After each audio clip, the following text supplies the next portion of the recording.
Inilah sejarah asal-usul malam Lailatul Qadar yang sangat menakjubkan. Pada malam Lailatul Qadar, dahulu Al-Quran diturunkan seluruhnya dari Lauhil Mahfuz ke langit dunia. Selain itu, alasan dinamakan malam Lailatul Qadar adalah sebab pada malam ini semua urusan dan keputusan untuk tahun itu dan tahun yang akan datang ditetapkan, seperti tentang rezeki, ajal, dan lain sebagainya.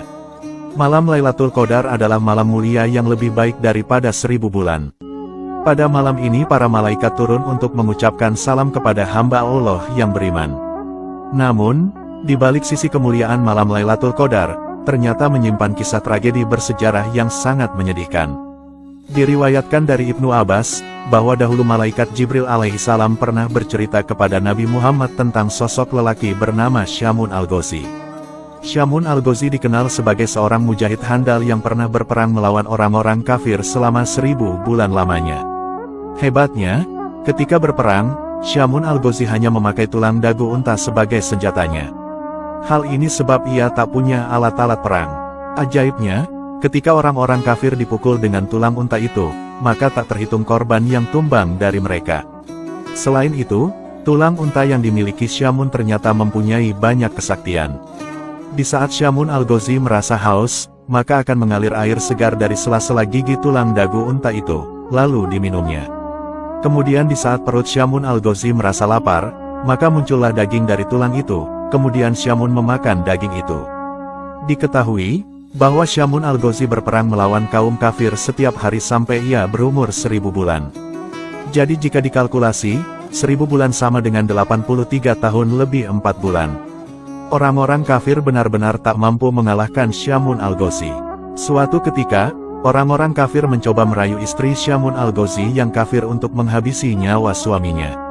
Orang-orang kafir lalu berkata kepada istri Syamun, "Sungguh, kamu akan aku beri harta yang melimpah jika kamu mau membunuh suamimu."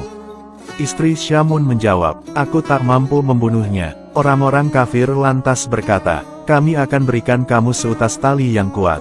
Ikatlah kedua tangan suamimu itu dan juga kedua kakinya saat sedang tidur. Lalu, nanti kami yang akan menghabisinya." Kemudian, istri Syamun menyetujui tawaran itu. Ketika Syamun sedang tidur pulas, sang istri yang durhaka itu lantas mengikat tubuh Syamun sekuat-kuatnya menggunakan tali pemberian orang kafir. Ketika Syamun terbangun dari tidurnya, ia pun terkaget dan bertanya kepada sang istri, "Siapakah yang mengikatku?" Sang istri menjawab, "Akulah yang mengikatmu hanya untuk menguji kekuatanmu." Atas kekuatan dan kekuasaan dari Allah Subhanahu wa Ta'ala, Syamun lantas dengan mudahnya mampu melepaskan tali-tali yang mengikat tubuhnya itu. Karena hal itu gagal, kemudian orang-orang kafir memberikan sebuah rantai lagi kepada istri Syamun untuk mengikat sang suami. Diharapkan semoga saja Syamun tak mampu melepaskan tali rantai itu. Namun aksi gila itu tetap gagal kembali, karena Syamun dengan mudahnya mampu melepaskan rantai yang kuat itu. Syamun al-Ghazi lantas berkata kepada sang istri, "Wahai istriku, aku ini seorang waliullah. Tidak ada satupun di dunia ini yang bakal mampu mengalahkanku kecuali rambutku ini." Dari jawaban itu, diketahui memang Syamun memiliki rambut yang panjang. Rambut itulah penyebab dirinya tidak bisa dikalahkan oleh musuh siapapun juga. Dari penuturan sang suami, akhirnya istri Syamun dapat tahu apa kelemahan suaminya. Kemudian, beraksilah istri Syamun ketika sang suami sedang tidur. Dia lalu memotong 8 utas rambut Syamun yang panjangnya sampai ke tanah. Istri Syamun lantas mengikat tangan dan kaki suaminya dengan masing-masing 4 utas rambut. Ketika Syamun al-Ghazi bangun, terkagetlah ia melihat tangan dan kakinya terikat. Ia berkata, "Siapa ini yang mengikatku?" Sang istri menjawab, "Aku yang mengikatmu untuk mengujimu." Kemudian, Syamun lantas meronta-ronta berusaha melepaskan tali rambut yang mengikatnya. Namun, usaha yang dilakukannya itu sia-sia. Syamun tak bisa melepaskan tali itu karena itu adalah rambutnya sendiri. Begitu durhakanya seorang istri yang memiliki sifat buruk kepada suaminya demi mengejar harta dunia. Melihat kejadian itu, istri Syamun yang durhaka lantas mengabari orang-orang kafir tentang kondisi suaminya yang sudah tidak berdaya.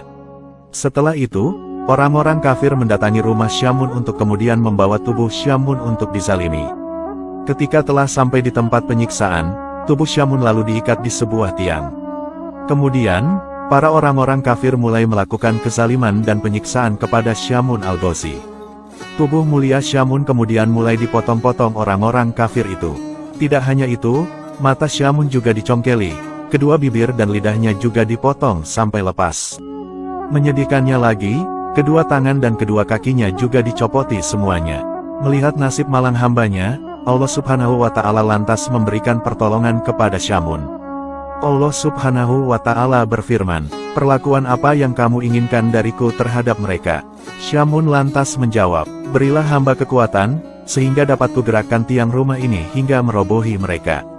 Allah Subhanahu wa Ta'ala lalu mengabulkan permohonan Syamun.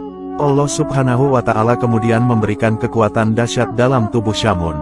Ketika Syamun menggerakkan tubuhnya, maka seketika itu bangunan bergetar dan bergoncang dahsyat, atap-atap bangunan seketika rontok dan menimpa seluruh orang-orang jahat itu.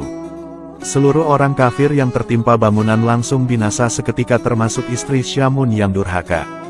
Kemudian, Allah Subhanahu wa Ta'ala mengembalikan anggota tubuh Syamun yang terpotong menjadi utuh kembali seperti sedia kala. Setelah peristiwa menakjubkan itu, Syamun al-Ghazi lantas masih hidup dan beribadah selama 1000 bulan lagi.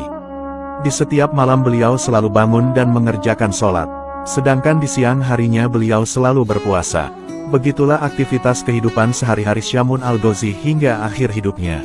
Syamun al-Ghazi wafat dan gugur setelah syahid saat berjuang di jalan Allah Subhanahu wa Ta'ala.